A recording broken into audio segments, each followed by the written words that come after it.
Hi, I'm Gareth Green. Now, I don't know about you, but I absolutely love the music of Debussy. It's so evocative and mysterious, isn't it? And it would be interesting, wouldn't it, just to think about, well, how does Debussy achieve that? He's such an interesting composer because he's in that interesting era, beginning of the 20th century, when we've been through this tonal crisis, having lived with major and minor keys quite happily for 300 years. The whole system has kind of started to crumble. So some people carry on writing in major and minor keys quite happily. Elgar, Sibelius, composers like that. Other people have gone in different directions, like Schoenberg and serialism, making every semitone of the scale kind of equal, so there's no predominance of one note over another in the chromatic scale. Stravinsky and neoclassicism, kind of looking back and saying, what can we reclaim from earlier times and present in a new kind of way? There are all sorts of other developments going on as well, aren't there? Jazz, just to name one of them. Later on, minimalism, all sorts of things, that different threads that flow from that kind of crisis, if you like, of the breakdown of tonality. And Debussy finds a fascinating way of dealing with it, because Debussy doesn't necessarily write in a particularly dissonant style. When you listen to Debussy, there's often a lot about it that's actually very consonant. But at the same time, it's very difficult to pin him down to a key. Sometimes you can say, well, I can see that and hear that this is a chord of C major, and then that this is a chord of F sharp major. So you get those kind of effects in Debussy. Whereas you look at it and you think, well, C major, F sharp major, they've got nothing to do with each other. I can see that's a chord of C major. I can see that's a chord of F sharp major. And Debussy simply says, well, I like this C major chord. I like this F sharp major chord. I'm not really going to worry about how they function in relation to each other. It's not a progression in C major or F sharp major or anything. It's just, here's a colour of a C major chord. Here's another colour of an F sharp major chord. So we often associate this word colour with Debussy because he's often using chords in that kind of colourful way. Chords that are often consonant but unrelated to each other. In other words, what we call non-functional harmony. But there are other things that he does as well. And that's why I thought we'd have a look at this particular piece today, Voiles. And in this prelude, very famous prelude of Debussy, he uses the whole tone scale. So we'll have a look at the music in a minute and see just how he does that, what the whole tone scale is and all the rest of it. But just for now, let's have a flavour of the music. It goes something like this.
And so on. So you see, the word evocative describes that very nicely, doesn't it? Very mysterious piece. Voiles, sails. You know, what is this a picture of? What do you picture when you're listening to that?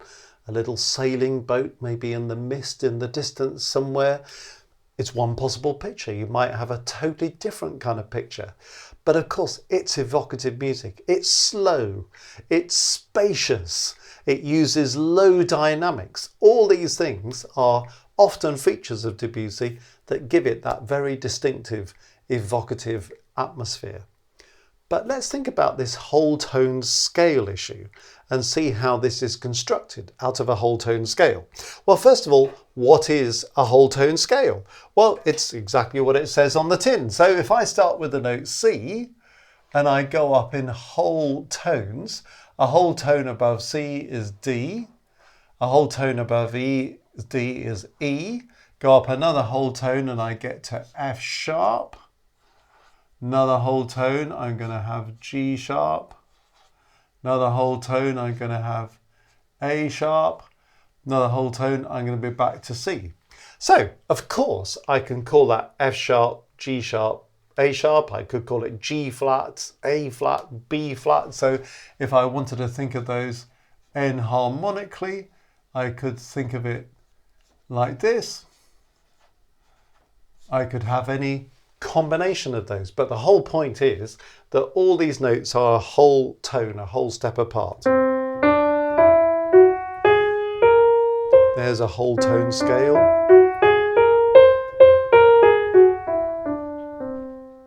And there are only two possible transpositions of a whole tone scale. So I can have a whole tone scale starting on C. Let's go up a semitone. I can do one starting on C sharp. Okay, so if I start on C sharp, well, then I'm going to have D sharp. Well, I could have E sharp, or it could be F, couldn't it? Then it could be G, then it could be A, then it could be B, and then back to C sharp again. So I could call this E sharp, I could call it F, you know, there are enharmonic possibilities again. But do you see what I'm doing now? C sharp, D sharp, F, it could be D flat, E flat, F, doesn't matter, G, A, B, C sharp. So one whole tone on C and another whole tone on C sharp. But why do I say there are only these two transpositions of it? Well, the point is, if I go up another semitone, I get to D. Well, if I start on D, I'm back here, aren't I? So if I start on D, it's going to go D, E, F sharp, G sharp, A sharp, C, D. If I go up another semitone, I'm going to be starting on D sharp. So in other words, these are the only two possible presentations of the whole tone scale. So if a composer decides to write using a whole tone scale, he or she has got to decide which of those two versions are being used at any given moment. Now, if we have a look at Voiles, we'll soon see that we're looking at the first version of this. So let's just pick this apart for a moment. If we look at the notes in the first bar, well, we've got E and G sharp, so E, G sharp. Then we've got D and F sharp, D and F sharp. We've got C and E. Then we've got B flat and D. And then going to the second bar, just to continue this, we've got C and A flat. And again, we've got C and G sharp. Then we've got B flat and F sharp. So you see how all of those notes come from this particular transposition of the whole tone scale, and that's how this goes on. And then of course there's the whole thing about, okay, using the whole tone scale. The whole tone scale has a particular feel about it, which is evocative in its own right, but how does Debussy kind of make use of it? Well, if we look at this piece, he starts off with this lovely idea in thirds. And what I love about the whole tone scale is when you write in thirds, do you see what happens?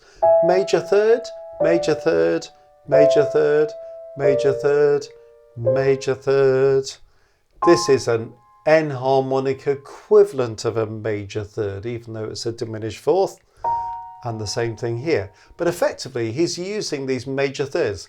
Because you've got the whole tone scale, when you write in thirds, you end up with all these major thirds instead of the kind of mixture of major and minor thirds that you get in major and minor scales. So this whole series of major thirds is something that he's working with in particular. So looking at the kind of harmonic intervals, major thirds all the way through the opening thing, all major thirds these, which is quite effective.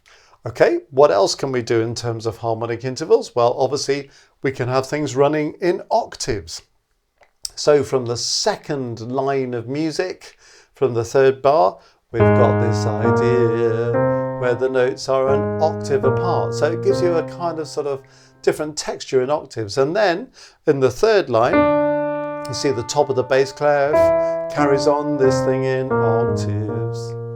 So we've got this octave thing. So he's got one idea running in harmonic thirds. He's got another idea running in harmonic octaves. And then he has another idea, which in a way is very simple, just using one note of this scale, the B flat. Do you notice on the second line, the bass part starts with this B flat, and it just keeps repeating. So this B flat's chiming away all the way through the page and carries on for quite a long time. So the rhythm kind of slightly varies as it goes. But that B flat, just that one note from the whole tone scale, that kind of almost tolls like a distant bell ringing, doesn't it, at the bottom. So you see you've got these kind of initially these three ingredients, the thirds, the octaves, and this kind of tolling B flat at the bottom. So obviously it's partly just a question of, well, Debussy's using a whole tone scale. That's absolutely brilliant. What's a whole tone scale? Once we understand that, we see where it's coming from. But how does he use it? And I'm just suggesting that in the opening of this piece, you've got these kind of three ingredients, the thirds, the octaves, the tolling B flat at the bottom. So you've got these harmonic intervals or these single notes that are forming the fabric of this particular piece. Obviously, it's got a melodic interest as well. We've got this melody at the beginning. That's a very distinctive melody. And because it's running in thirds, then there's a kind of secondary melody. So you see how those two kind of combine as melodic ideas. This idea on the second line where we run in octaves. I love the way that he starts with this kind of three-note cell. That's all we have, those rising three notes. And then he does it again at the end of line 2. But this time he extends that cell. So we come on to this.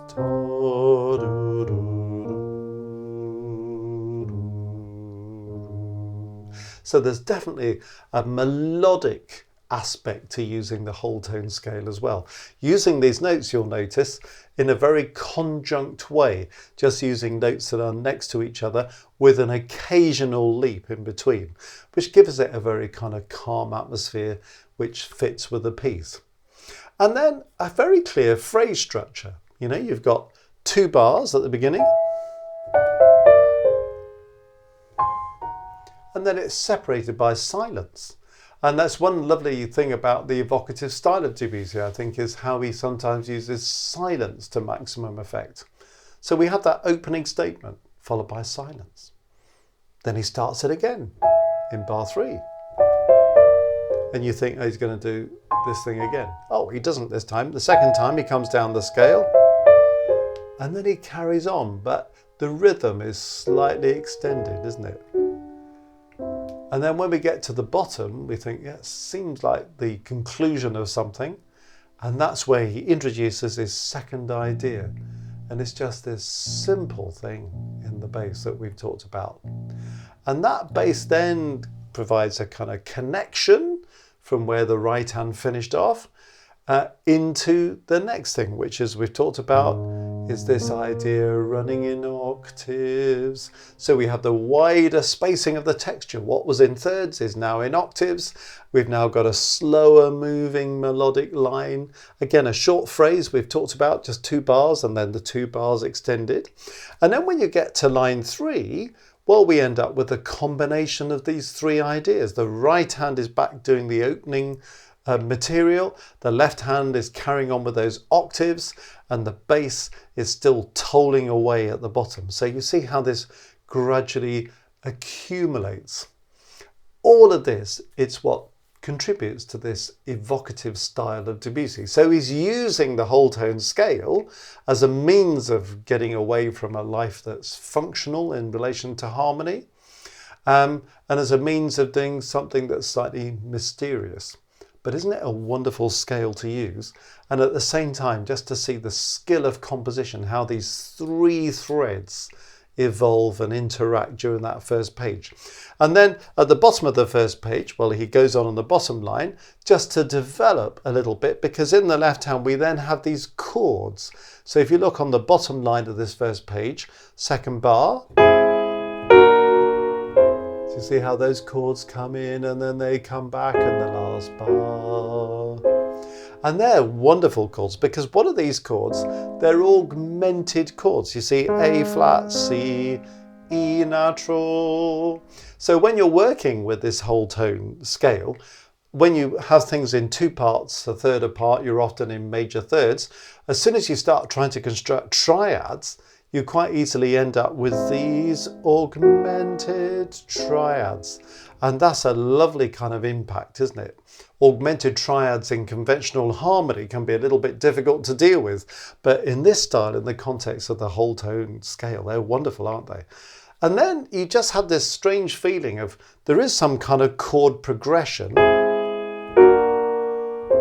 but it's certainly not functional in any traditional understanding of it. So you see how the piece then begins to evolve from these opening three ideas that we talked about.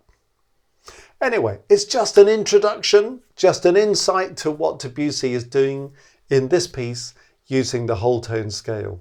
So I hope that's something that's been of interest that you might want to explore. So have a listen to the whole piece and just kind of soak up the whole tone scale and look at these other elements that we've talked about in conjunction. What's happening melodically, what's happening harmonically, what's happening with the phrase structure, what's happening with the rhythm and the evolution of rhythm, how textures are used, how space is used, how the structure works, and you are well in tune with the real magic of what makes Debussy style so evocative. And if you've enjoyed this video, have a look at what's on offer on our website at www.mmcourses.co.uk. Lots of courses there which might well be of interest to you: theory, harmony, composition, analysis, keyboard harmony, so many things on offer there. Or you might want to join our Maestros groups, where you've got opportunities for discounts on courses and many other perks, and also a chance to join us for monthly live streams that might well be of interest to you, where we go into much more detail on this kind of musical study. And there are opportunities for composers and performers to get feedback, individual feedback as well. So if that's of interest to you, go onto the website and have a look at what's on offer.